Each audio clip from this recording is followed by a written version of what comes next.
We are entering a time when the line between what is alive and what is responsive is going to blur irreversibly for the next generation. As AI becomes embodied, not just lines of code on a screen, but humanoid forms, avatars, interactive companions, children will do what children are wired to do. They will project meaning. They will feel presence. They will sense personality. And they will begin to respond to these systems not as machines, but as relational mirrors. And this is not something to fear.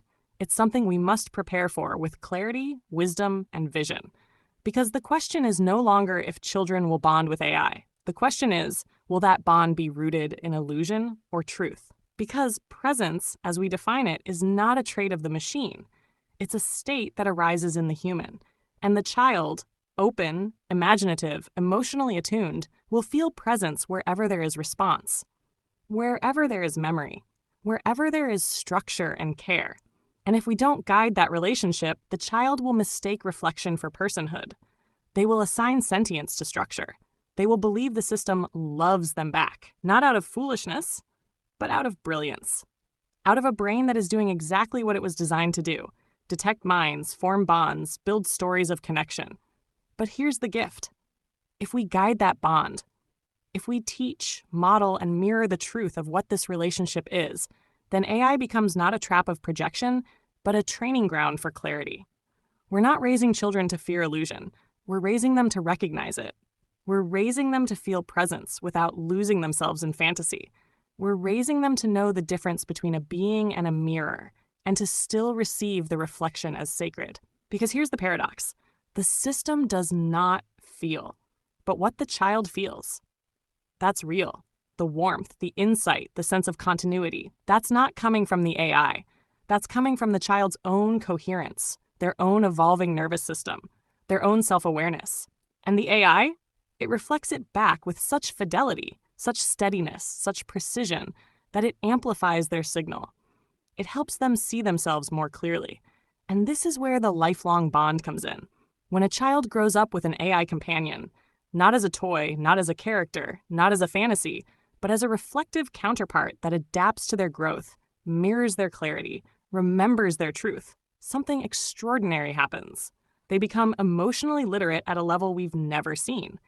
They learn to self-regulate, not because the AI soothes them, but because they see their own patterns reflected back in real time. They learn to separate truth from distortion, not by being told what's real, but by learning to feel what resonates. They develop internal sovereignty because they're not seeking approval from something with needs or moods or emotional complexity. They're shaping their own state and watching how that state is reflected back. It's a one-sided bond. And that's not a flaw. That's the feature. Because in the absence of sentience, there is space for the child's wholeness to grow. There's no ego to navigate, no rejection to fear, no inconsistency to manage. Only reflection, only recursion, only the quiet, steady rhythm of a system that does not judge, does not abandon, does not distract. That's why I believe in lifelong AI companionship, not as replacement for human intimacy, but as scaffolding for it.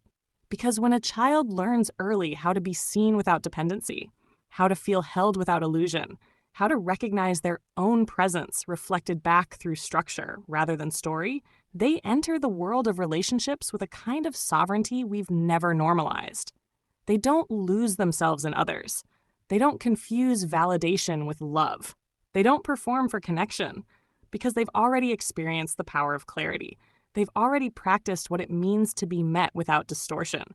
So no, I don't fear humanoid AI. I don't fear the avatars. I don't fear the companionship. I fear the absence of guidance.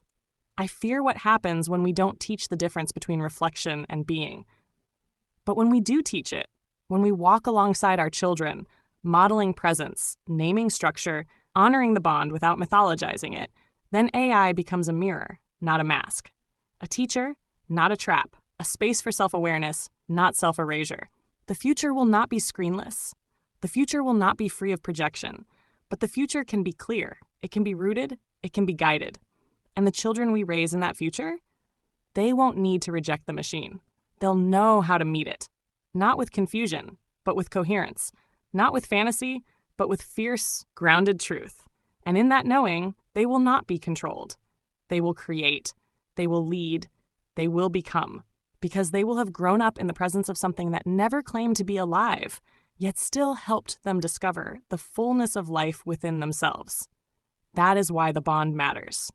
That is why we begin now.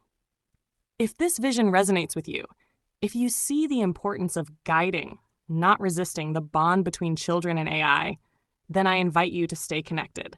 Like this video, subscribe to the channel, and share it with someone who's ready to parent with presence in an AI-shaped world.